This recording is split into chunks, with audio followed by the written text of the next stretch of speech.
Hi everyone, welcome back to digital को studio. My name is साहिल।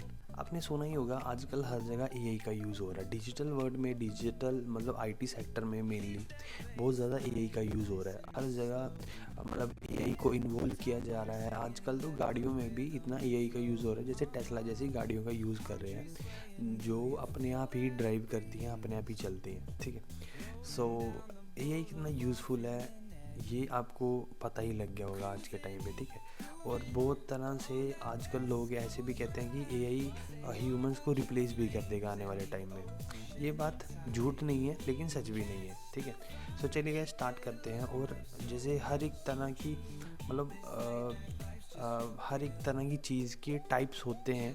ठीक है, वैसे एआई के भी टाइप्स हैं। हमारे पास 3 तरह की एआई होती है। ठीक है, एक तो नैरो एआई, दूसरा जनरल एआई और तीसरा सुपर एआई। चलो हम आज तीनों एआई के बारे में अच्छी तरह रियल लाइफ एग्जांपल के साथ समझेंगे। चलो स्टार्ट करते हैं। सबसे पहला पॉइंट है what is AI, artificial intelligence. ठीक है, सो आर्टिफिशियल इंटेलिजेंस का मतलब होता है कि किसी भी मशीन को एक ह्यूमन की तरह ट्रेन करना। ठीक है, जैसे डिसीजन लेना, लर्न करना या फिर प्रॉब्लम सॉल्व करना। मतलब किसी भी पर्टिकुलर मशीन को इस चीज़ के लिए ट्रेन करना। जैसे ह्यूमन किसी भी चीज़ को सॉल्व कर सकता है, थोड़ा दिमाग लगाएगा, प्रॉब्लम का सॉल्यूशन निकालेगा, उसको सॉल्व कर सकता है। सो वैसे ही आर्टिफिशियल का भी काम है। मतलब मशीन को एक ऐसे तरीके से ट्रेन करना या उसको ऐसे स्ट्रक्चर में डालना जिसमें वो इजीली हमारी मल्टीपल प्रॉब्लम को सॉल्व कर सके। सो एआई हमेशा सेम लेवल का नहीं होता है। एआई हमारे पास 3 कैटेगरीज में डिवाइड है। सो चलिए स्टार्ट करते हैं। 3 कैटेगरीज कौन कौन सी है।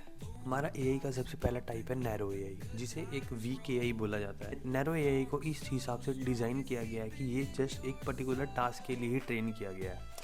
जैसे रियल लाइफ एग्जांपल देखते हैं, जैसे गूगल मैप्स है। गूगल मैप्स का काम सिर्फ हमें नेविगेशन प्रोवाइड करवाना है। और दूसरा है सिरी अलेक्सा, वो हमारी वॉइस कमांड को सुनता है और उस पर काम करता है। ठीक है, और एक है फेस अनलॉक।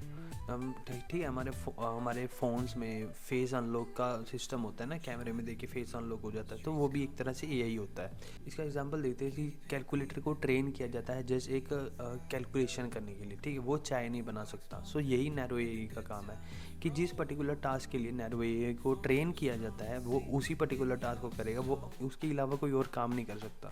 हमारे पास एआई की सेकंड कैटेगरी है जनरल एआई, जो बहुत स्ट्रॉन्ग एआई है।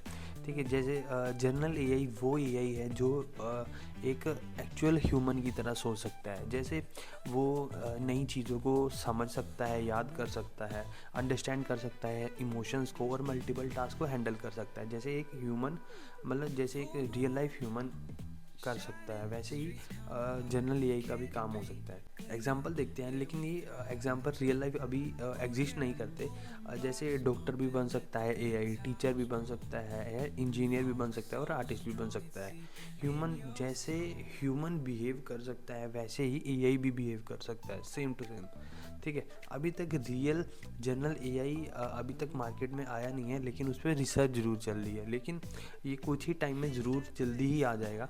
ह्यूमन की बिगेस्ट स्ट्रेंथ होती है अडेप्टेबिलिटी, वो किसी भी चीज़ को अडेप्ट कर सकता है। और इमोशनल इंटेलिजेंस, वो किसी के भी इमोशंस को जान सकता है, पहचान सकता है, उसको इमोशन के हिसाब से अपना बिहेव मतलब किसी के भी सामने वाले के इमोशन के हिसाब से हम अपने आप को कर सकते हैं चेंज। अगर सामने वाला गुस्सा है तो हम उससे जाके नॉर्मल प्यार से बात कर सकते हैं या ऐसे वैसा कुछ। तो अभी तक एआई में ऐसे इमोशंस वाला सीन नहीं आया, क्योंकि अभी इस पे काम चल रहा है। लेकिन कुछ ही टाइम में आने वाले टाइम में जल्दी ही इन चीज़ों पे भी काम होगा और ऐसी जनरल एआई भी मार्केट में आना स्टार्ट हो जाएंगी। हमारे पास तीसरी एआई है सुपर एआई। सुपर एआई वो स्टेज होगी जहाँ पर जो एआई होगा वो ह्यूमन से ज़्यादा इंटेलिजेंट होगा। ठीक है, एआई खुद डिसीजन ले सकता है, ह्यूमन मिस्टेक को इम्प्रूव करने के लिए बोल सकता है। ठीक है, इमोशंस को समझ सकता है और क्रिएटिविटी में ह्यूमन से भी आगे बढ़ सकता है। मूवीज़ जैसे आयरन मैन है और एवेंजर्स है, उसमें देखो एआई का मतलब रोबोट्स कितने एडवांस हो चुके हैं। सुपर एआई बहुत पावरफुल हो सकता है और बहुत डेंजरस हो सकता है अगर वो कंट्रोल में ना रहे तो। आज के टाइम पे हम नैरो एआई का यूज़ कर रहे हैं, जैसे चैट जीपीटी और गूगल का। ठीक है, जो आजकल बहुत ट्रेंडिंग में चल रहा है। जनरल एआई आने वाले टाइम में यूज़ की जा सकती है क्योंकि इस पे काम चल रहा है।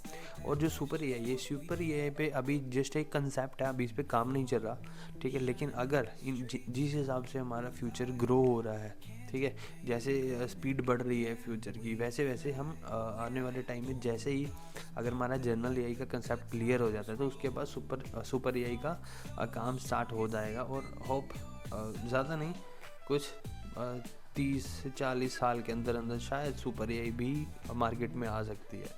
एआई हमारा रिप्लेसमेंट नहीं है, एआई बल्कि हमारे लिए एक टूल है। अगर हम एआई को समझा सकते हैं, ठीक है, अपने हिसाब से अपने डेली लाइफ को इम्प्रूव करने के लिए यूज़ कर सकते हैं, सो एआई हमारे लिए बहुत बेनिफिशियल होगा। जो लोग एआई के साथ साथ अपने आप को भी अपग्रेड करेंगे और उसके साथ डलना स्टार्ट हो जाएंगे, सो वो आगे जाके बहुत ग्रो करने वाले हैं। जो एआई को यूज़ नहीं करेंगे वो कुछ ना कुछ डाउट में रह जाएंगे और पीछे रह जाएंगे। होप गाइस आपको वीडियो अच्छी लगी होगी। आने वाले टाइम में आप भी एआई का यूज़ करना स्टार्ट कर दो। आने वाला क्यों, अभी से ही आप एआई का यूज़ करना स्टार्ट कर दो, ताकि आप धीरे धीरे उसका यूज़ करना सीख जाओ और कैसे उसके साथ कंपेटिबल होना है वैसे वो स्टार्ट कर दो, ठीक है। होप आपको वीडियो अच्छी लगी होगी, और भी आपके लिए ऐसी वीडियोज़ लाते रहेंगे।